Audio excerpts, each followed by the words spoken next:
Salut à tous, c'est Sako. Aujourd'hui, on se retrouve pour parler d'un manga ayant un gros succès au Japon et dont une deuxième saison va arriver récemment. Enfin, d'ici peu de temps. Je parle bien sûr des Seven Deadly Sins. Donc, les Seven Deadly Sins ou Nanatsu no Taizai est un manga écrit et dessiné par Nakaba, Naka- Nakaba Suzuki, je vais y arriver, et, a une série d'animation chez A1 Pictures. Donc, moi, je me préviens tout de suite, je n'ai vu que l'animé et je n'ai pas lu le manga enfin, je l'ai lu mais à partir du tome 14. Donc, comme aujourd'hui je vais parler uniquement de la saison 1, je n'ai vu qu'en animé. Donc, voilà, donc tous les personnages dont je vais faire les plus moins seront adaptés de la première saison d'animé. Mais en même temps, vu que le studio d'animation est A1 Pictures, j'ai un petit peu de mal à penser que que qu'ils aient fait exactement comme dans le manga, parce que c'est eux qui ont fait aussi la série d'animation Black Butler, et vu comment ils l'ont foiré, j'ai eu un petit peu de doute sur le fait qu'ils s'adaptent bien à la série d'animation Seven Deadly Sins. Donc bref, on commence l'histoire avec Elisabeth qui arrive pour voir mais pour chercher les Seven Deadly Sins, car elle est persuadée que dans le château les chevaliers sacrés ne sont pas fidèles au roi. Et c'est ainsi qu'elle va chercher tous les Seven Deadly Sins et tomber sur Meliodas. Et au début, il a l'air de quelqu'un de très. Enfin, d'un petit garçon, mais même si c'est un adulte, bah, c'est pas. Il fait pas vraiment Seven Deadly Sins, il fait serveur dans un bar. D'ailleurs, le fait qu'il ait l'air petit, bah, enfin, tout le monde se prête à la confusion. Donc bref, commençons directement avec Meliodas, le personnage principal. Donc au niveau des plus, Meliodas est un pervers, ce qui rend l'histoire un peu drôle. Enfin, une histoire sans comédie, c'est pas très sympa. Même dans Fullmetal Alchemist, dont l'histoire est très très cherchée et très très dure, et ben on a quand même une bonne dose d'humour. Donc Meliodas, là dans Seven Deadly Sins, c'est un peu le personnage comique, même si à certains moments il devient vraiment classe et badass. Mais bref, on verra ça plus tard. Donc c'est un pervers, donc ça rend drôle et tout. Et aussi il a une part de. Enfin, il a un côté mystérieux, on sait pas tout sur lui, on sait pas tout sur son passé. Et même on sait pas grand chose du tout sur son passé. Donc ça donne un côté mystérieux et c'est très intéressant de découvrir qu'est-ce qui. Enfin, comment il est. Après, au niveau des mois, il est presque trop mystérieux, ce qui fait qu'on a du mal à s'attacher à lui. Enfin, on peut s'attacher à lui, mais on aura du mal à s'identifier puisqu'on ne sait pas grand-chose de lui. Ça, c'est pas terrible au niveau du personnage, mais en même temps, un personnage sans une part de mystère, ça gâche le personnage. Donc, ouais, c'est pas plus mal qu'il soit un peu mystérieux. Donc, voilà. Maintenant, on passe à Elisabeth. Donc, Elisabeth, elle est sympa, enfin, vraiment très sympa. Elle rentre même dans mon top des personnages féminins préférés, ce qui est quand même assez rare. Je suis pas vraiment fan des personnages féminins.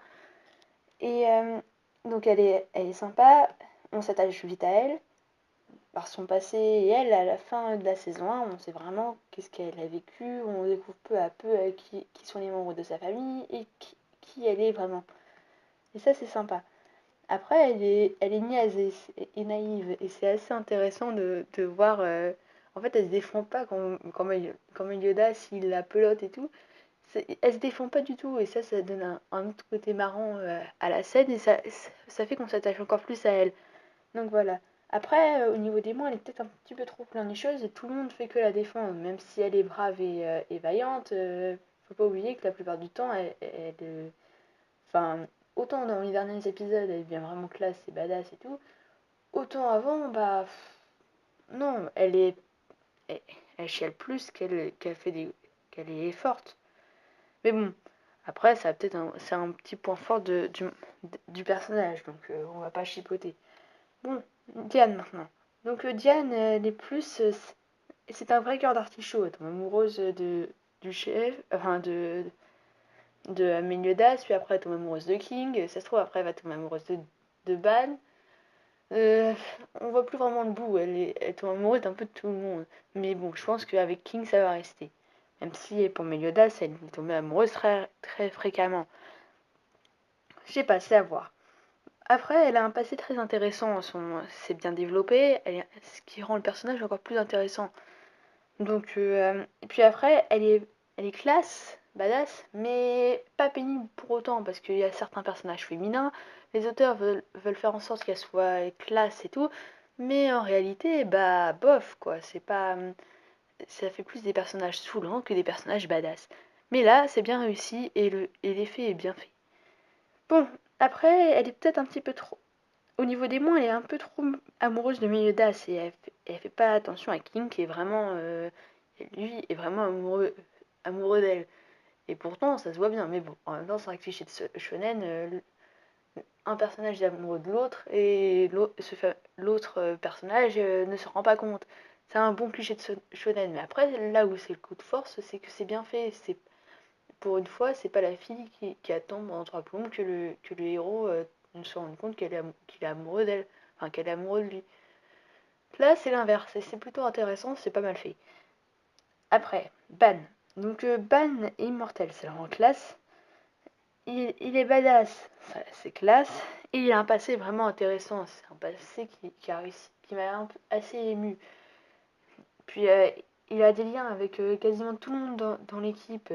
Il est très proche de Miodas. Le fait qu'il.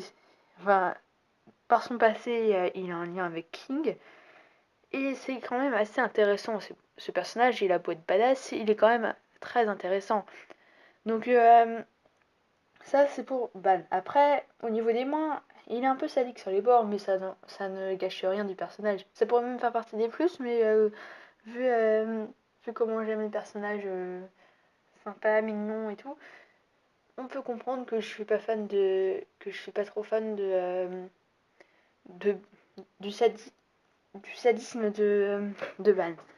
Bon, après King, donc les plus de King. Il a un passé vraiment très intéressant, touchant, et comme je l'ai dit précédemment, le lien qui unit avec Ban au sujet du passé, de leur passé commun, c'est très intéressant. Après, il est très franc, et c'est quand même assez... c'est sympatoche à suivre. Mais, euh, mais surtout, il est amoureux de Diane, et ça rend le côté mignon du personnage. Autant il peut être classé badass, autant dès que Diane lui parle, hop là, et ça devient une vraie... tout de suite, ok, d'accord, non, non. Enfin, je sais pas si vous voyez ce que je veux dire, mais je pense quand même. Donc, après, Gozer. Donc, Gozer, les plus de ce personnage, c'est que lui, il adore les livres, c'est un intellectuel et tout ce genre de choses. Mais ce qui est vraiment intéressant chez lui, c'est que il comprend pas les sentiments humains. Et ça, c'est sympa. Parce que d'habitude, tous les personnages, ils savent tous ce que c'est l'amour, ce que c'est tout ça. Ils découvrent même au fur et à mesure, mais lui, il sait rien. Lui, il fait des expériences pour savoir, pour essayer de comprendre les sentiments humains. On se demande presque si lui, il est humain ou si c'est autre chose. Mais bon, on a la réponse après, mais je veux pas vous spoiler parce que sinon ça va pas être sympa. Donc voilà, mais après, le moins c'est qu'il apparaît à partir de l'épisode 14 ou 15, et c'est un peu tard dans l'histoire pour qu'il ait vraiment une vraie place comme les autres.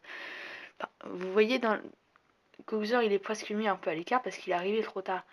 Et ça, c'est un peu dommage parce que ça aurait pu être un personnage vraiment très très développé et intéressant comme Diane King ou Ban.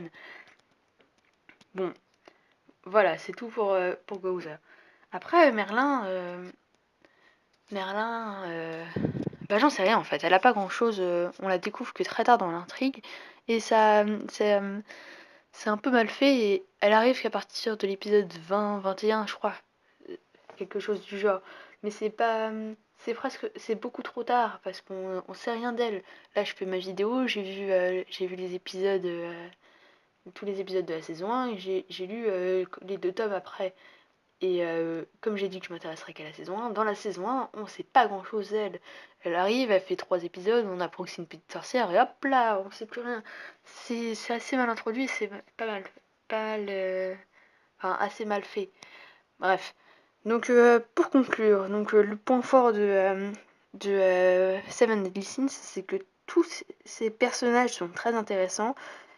Ils sont pour la plupart bien développés et, en très peu de temps, parce que là il y a 18 tomes sortis au Japon et j'en ai lu que 15, et dans les 15 qui sont, bah on a de super personnages bien développés et bien faits. Donc c'est bien, c'est très très bien, c'est un bon coup de force du manga. Après, il ressemble beaucoup à Maggie ce manga, donc enfin je ferai une vidéo je pense spécialisée pour comparer pour comparer Seven Deadly Sins à Maggie. Mais bon, pour vous donner une idée, voilà. Après, c'est vrai que j'aurais pu parler du, de, du fameux passé de Ban, de plus enrichir les personnages, enfin, plus développer les personnages là maintenant, vous décrire les personnages. Mais je voulais pas vous spoiler des belles histoires, et puis en plus, comme je le disais, c'est comme Maggie, il y a tellement de personnages qu'on peut pas tous les décrire. Là déjà j'ai décrit la plupart des personnages, et bon ok j'ai oublié de décrire Hawk, mais bon, en même temps c'est un cochon quoi. Hawk est un cochon, je peux pas le décrire comme un vrai personnage. C'est plus une mascotte de la série plutôt qu'un personnage. Donc voilà. Après, j'aurais pu aussi parler des chevaliers sacrés, tout ce qu'il faut, mais encore une fois, comme dans Maggie, je ne peux pas tout décrire. Et ça aurait été beaucoup trop long. Donc je vous laisse regarder la série, et je vous conseille fortement cette série si vous avez aimé Maggie, ou si vous avez aimé les Seven Deadly Sins, comment c'est Maggie. Enfin bref. Donc voilà, c'est tout pour cette vidéo. Merci d'avoir regardé. Laissez un petit commentaire, ça fait toujours plaisir. J'y réponds, j'essaie d'y répondre à chaque fois. Et je dois préciser que cette petite vidéo a été faite pour... enfin, petite dédicace à Léo plutôt, parce que c'est son manga préféré, et je dois bien avouer de l'avoir fait un peu pour ça. Donc voilà, donc merci à tous d'avoir regardé, et à la prochaine. Ciao!